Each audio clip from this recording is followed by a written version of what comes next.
इयत्ता तिसरी परिसर अभ्यास यामध्ये धडा 14वा स्वयंपाक घरात जाऊया हा धडा आपण पाहणार आहोत। सांगा पाहू, चित्रात पुऱ्या तयार करताना दाखवले आहे। पुऱ्या तयार करण्यासाठी त्या तळतात, त्यासाठी लाकडे जाळून उष्णता दिली जात आहे। तर या ठिकाणी एक आजी आहे, ती चुलीवर पुऱ्या तळत आहे। तर पुऱ्या तयार करण्यासाठी त्याला आपल्याला तेलातून काढून घ्यावं लागतं, म्हणजे तळावं लागतं। त्यासाठी लाकडे जाळून उष्णता दिली जात आहे। खाली दिलेले चित्रे बघून अशीच माहिती सांगा। खाली चित्रे दिलेले आहेत, तर चित्रे पाहून आपल्याला माहिती सांगायची आहे। यामध्ये पहिल्या चित्रात गॅसचा वापर करून चपात्या बनवत आहेत। तर चपात्या बनवण्यासाठी गॅसचा वापर केला जात आहे। तर ह्या गॅसमधून उष्णता येते आणि ह्या उष्णतेने पोळ्या भाजल्या जातात। पुढे स्टोवचा वापर करून एक मुलगी भाजी वगैरे बनवत आहे। तर हे बनवण्यासाठी उष्णता आवश्यक आहे। तर स्टोवमध्ये रॉकेलचा वगैरे वापर केला जातो आणि त्यापासून उष्णता तयार होते। पुढच्या चित्रात लाईटची शेगडी आहे, लाईटवर चालणारी शेगडी दिसत आहे। तर यातून उष्णता तयार होते आणि इथे पदार्थ बनवले जात आहेत। तर पुढे सांगा पाहू, काही अन्नपदार्थ बनवताना उष्णता का दिली जाते? आपण कोणते पदार्थ न शिजवता खातो? स्वयंपाकासाठी लाकडांपेक्षा गॅस वापरणे का सोयीचे असते? असे प्रश्न दिलेले आहेत। या प्रश्नांची उत्तरे आपल्याला पुढे मिळणारच आहेत। पण काही अन्नपदार्थ बनवताना उष्णता का दिली जाते? कारण हे अन्नपदार्थांना जर आपण उष्णता दिली नाही तर ते आपण खाल्ले तर ते पचणार नाहीत, म्हणून आपल्याला त्या पदार्थांना उष्णता द्यावी लागते। आता भात असेल, भात बनवण्यासाठी आपल्याला तांदूळ असतात, तांदूळ धुवून वगैरे त्याला उष्णता द्यावी लागते, तेव्हाच ते तांदूळ चांगल्या प्रकारे शिजतात आणि मग त्याचा भात तयार होतो आणि मग ते आपण खातो। तर असे काही पदार्थ असतात, त्या पदार्थांना उष्णता द्यावीच लागते। आपण कोणते पदार्थ न शिजवता खातो? आता न शिजवता खाणारे पदार्थ कोणकोणते आहेत? फळे आहेत, फळांमध्ये सफरचंद असेल, केळी असेल, हे काही जे काही फळं आपण खातो त्यांना उष्णता द्यायची आवश्यकता नसते। त्यानंतर काही पालेभाज्या सुद्धा आहेत, गाजर असेल, काकडी असेल, बीट असेल, ह्यांना सुद्धा उष्णता देण्याची आवश्यकता नाही, ते सहज आपण खाऊ शकतो। काही जण मेथी खातात न शिजवता, तर पालेभाज्या सुद्धा आपण खाऊ शकतो। टोमॅटो सुद्धा न शिजवता खाऊ शकतो। असे पदार्थ आपण खाता येतात। स्वयंपाकासाठी लाकडांपेक्षा गॅस वापरणे का सोयीचे असते? आता लाकडांपेक्षा गॅस वापरणे का सोयीचे आहे? कारण लाकूड कुठून मिळतो? वृक्षापासून, झाडांपासून। तर हे झाडे काय करावे लागतात? तोडावे लागतात। तर सर्वच जण झाडे तोडून जर अशा पद्धतीने लाकडाचा वापर करून उष्णता तयार करू लागले तर एकही वृक्ष शिल्लक राहणार नाही। वृक्ष लावावेत, झाडे लावावेत, पण तोडू नये, वृक्ष तोड करू नये, हे सर्वांना माहिती आहे। म्हणून आपण लाकडापासून उष्णता देऊ नये। आता पुढे या प्रश्नांची उत्तरे आपल्याला मिळणारच आहेत। लाकूड का महत्वाचं आहे? वृक्ष का महत्वाचे आहेत? का टिकवले पाहिजेत? याची सविस्तर माहिती पुढे आपल्याला पाठामध्ये मिळणारच आहे। तर पुढे अन्नपदार्थ कसे बनवतात? आता अन्नपदार्थ कसे बनवतात यामध्ये लोक आपल्या आवडीनुसार आहारात निरनिराळे अन्नपदार्थ बनवतात. आपल्या आवडीनुसार आपण निरनिराळे अन्नपदार्थ बनवत असतो. त्यासाठी ते डाळ, तांदूळ, गहू अशा वस्तू आणतात, भाज्या, फळे आणतात, अंडी, मांस, मासे आणतात. त्यांच्यापासून ते आपल्या आवडीचे पदार्थ तयार करतात.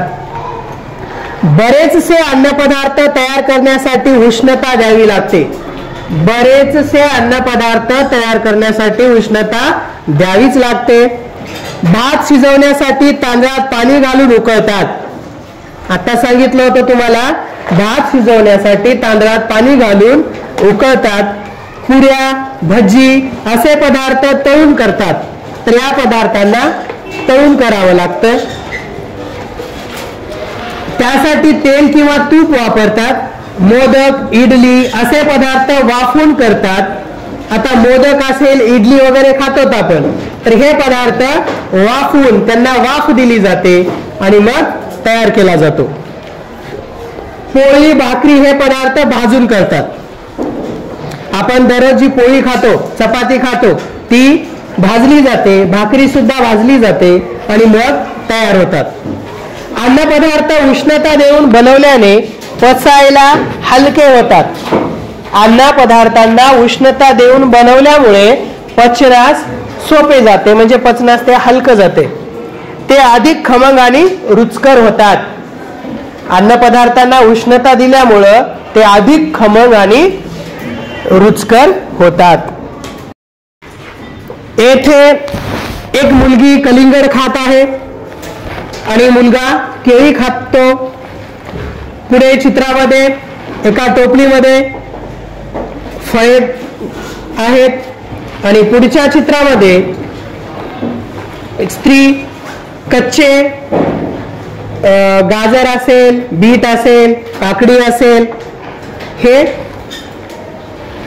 ठेवत आहे. तर सगळेच अन्नपदार्थ उष्णता देऊन करत नाहीत. सगळेच अन्नपदार्थ उष्णता देऊन करत नाहीत. काही पदार्थ आपण कच्चे खातो. बरेचसे पदार्थ आपण कच्चे खातो. फळे नेहमीच कच्ची म्हणजे न शिजवता खातात. जेवढे काही फळे आहेत ते कच्ची खातात, न शिजवता. कधी कधी टोमॅटो, काकडी अशा काही भाज्याही आपण कच्च्या खातो. काकडीची कोशिंबीर, केळींचे शिकरण असे अन्नपदार्थ उष्णता न देताच करतात.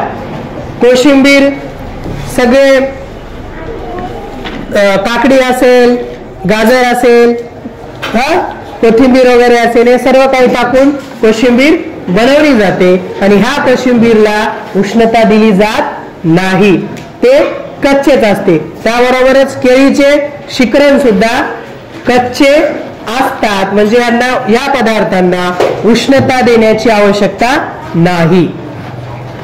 चवीतील फरक अनुभवा. तर तुम्हाला करून पाहायचं आहे. गंमत आहे ना. एक, पापड भाजूनही खातात, तळूनही खातात. पापड भाजूनही खातात आणि तळूनही खातात. एकाच प्रकारचे दोन पापड घ्या. तर तुम्हाला हे करून पाहायचं आहे. एकाच प्रकारचे दोन पापड घ्यायचे. एक भाजून घ्या, दुसरा तळून घ्या. एका पापडाला भाजायचंय, दुसऱ्या पापडाला तळून घ्यायचं आहे. दोघांच्या चवीत काय फरक पडतो ते पहा. दोघांच्या चवीमध्ये काय फरक पडतो ते पहा. तुम्हाला कोणता जास्त आवडला ते तुम्ही करून पहा, मग तुम्हाला समजेल. दोन, दाणे भाजून खातात व कच्चेही खातात. त्यामुळे दोन्हींच्या चवीत काय फरक पडतो, तुम्हाला दाणे कसे खायला आवडतात ते तुम्ही करून पहा. मक्याचं कणीस घ्या, कच्चं खाऊन पहा आणि त्याला भाजून खाऊन पहा. कोणतं छान लागेल, चव कशी लागेल ते स्वतः करून पहा. तीन, कच्च्या बटाट्याची फोड व उकडलेल्या बटाट्याची फोड यांच्या चवीतील फरक कोणता. कच्चा बटाटा घ्यायचा, आणि उकडलेला बटाटा घ्यायचा, या दोघांची चव पाहायची आणि दोघांमधला फरक सांगायचा किंवा अनुभवायचा. उष्णता देण्याच्या निरनिराळ्या पद्धती. आता उष्णता देण्याच्या निरनिराळ्या पद्धती आहेत. अन्नपदार्थ तयार करताना उष्णता देण्यासाठी विविध इंधने वापरतात. नवा शब्द शिका. ज्वलनशील पदार्थ. जो पदार्थ जळू शकतो त्या पदार्थाला ज्वलनशील पदार्थ म्हणतात. जो पदार्थ जळू शकतो त्याला ज्वलनशील पदार्थ असे म्हणतात. कापूर जळू शकतो म्हणून कापूर हा ज्वलनशील पदार्थ आहे. पाणी जळू शकत नाही. पाण्याला आग लावून पहा, पाणी जळू शकत नाही म्हणून पाणी ज्वलनशील पदार्थ नाही. जे पदार्थ जळू शकतात ते सर्व पदार्थ ज्वलनशील आहेत. इंधन. उष्णता मिळवण्यासाठी जो ज्वलनशील पदार्थ सोयीस्करपणे वापरता येतो त्याला इंधन म्हणतात. आता उष्णता मिळवण्यासाठी जे पदार्थ आपण वापरतो त्याला इंधन असे म्हणतात. स्वयंपाकाचा गॅस, रॉकेल, दगडी कोळसा ही इंधनाची उदाहरणे आहेत. सर्वच ज्वलनशील पदार्थ इंधन म्हणून वापरत नाहीत. सर्वच ज्वलनशील पदार्थ इंधन म्हणून वापरता येत नाहीत किंवा वापरत नाहीत. जे सहजपणे पेटू शकतात आणि जळल्यानंतर भरपूर उष्णता देतात त्यांनाच इंधन म्हणतात. जे सहजपणे पेटतात, जळल्यानंतर भरपूर उष्णता देतात त्यांनाच इंधन असे म्हणतात. आजकाल अनेक जण स्वयंपाकासाठी इंधन म्हणून गॅस वापरतात. हे इंधन वापरायला सोपे असते. गॅस पटकन पेटतो, त्याचा धूर होत नाही. गॅसवर स्वयंपाक करायला वेळही कमी लागतो. काही लोकांकडे चुली असतात. चुलींमध्ये लाकडाचे सरपण वापरतात. लाकडे पेटवणे जिकिरीचे काम असते. शिवाय लाकडांचा धूर पण होतो. लाकडांचा धूर पण होतो आणि लाकडे पेटवणे जिकिरीचे असते. वेळ खूप लागतो. सरपण मिळवण्यासाठी झाडे तोडावी लागतात. मागच तुम्हाला प्रश्न विचारला होता सुरुवातीला. तर सरपण मिळवण्यासाठी झाडे तोडावी लागतात. त्यामुळे परिसराची हानी होते. परिसराची हानी होते. काही जण कोळशाची शेगडी वापरतात. कोळशापासूनही धूर होतो. कोळशांपासून सुद्धा धूर होतो. ज्यांच्याकडे लाकूड, कोळशासारखी धूर करणारी इंधने वापरतात त्यांनी स्वयंपाकघराला खिडक्या ठेवाव्यात. त्यामुळे उजेडही भरपूर मिळतो आणि धूर साचत नाही. काही जण इंधन म्हणून रॉकेलवर स्वयंपाक करतात. त्यासाठी स्टोव्ह वापरतात. रॉकेलला गासलेटही म्हणतात. बाजारात आता विविध प्रकारच्या विजेच्या शेगड्या मिळतात. त्या वापरणे खूप सोयीस्कर असते. काही जण बायोगॅस वापरतात. सूर्याच्या उन्हातील उष्णता घेऊन पदार्थ शिजवणाऱ्या सौर चुली वापरणारेही काही जण आहेत. तर ह्या सर्व वस्तूंचा आपण वापर करत असतो. विजेच्या शेगड्या असतील, बायोगॅस असेल, सौर चूल असेल. तर इथे चित्रामध्ये पहा, बर्नरचा स्टोव, वातीचा स्टोव, त्यानंतर विजेची शेगडी सुद्धा आहे पहा. पुढे विविध सौर चुली आहेत. सौर चुली म्हणजे काय? सौर ऊर्जेवर चालणारे सूर्याचे जे काही किरणे असतात ते त्या सौर ह्याच्यावर पडतात आणि मग त्यापासून उष्णता तयार होते. त्याला सौर चूल सुद्धा म्हटलं जातं. तर आपण काय शिकलो? अन्नपदार्थ तयार करताना ते उष्णता देऊन शिजवावे लागतात. त्यामुळे ते पचायला हलके आणि रुचकर होतात. हे आपण पाहिलं. पुढे उकळणे, वाफवणे, तळणे, भाजणे या उष्णता देण्याच्या विविध पद्धती आहेत. उकळणे, वाफवणे, तळणे, भाजणे या उष्णता देण्याच्या विविध पद्धती आहेत. हे सुद्धा आपण पाहिलं. कोशिंबीर, शिकरण असे काही पदार्थ उष्णता न देता तयार करतात. इंधन वापरून व त्या आचेवर स्वयंपाक करणे सोयीचे व्हावे यासाठी विविध प्रकारच्या शेगड्या वापरल्या जातात. पुढे वीज व सूर्याची उष्णता वापरूनही अन्न शिजवण्यासाठी उष्णता मिळवता येते. तर अशा पद्धतीने हा धडा येथे संपतो. हे नेहमी लक्षात ठेवा. लाकूड आणि लोणारी कोळसा इंधन म्हणून वापरल्यास परिसरातील झाडांची हानी होते. नेहमी लक्षात ठेवायचं आहे. लाकूड आणि लोणारी कोळसा इंधन म्हणून वापरल्यास परिसरातील झाडांची हानी होते. तर या धड्याचे संपूर्ण तुम्ही वाचन करायचं आहे.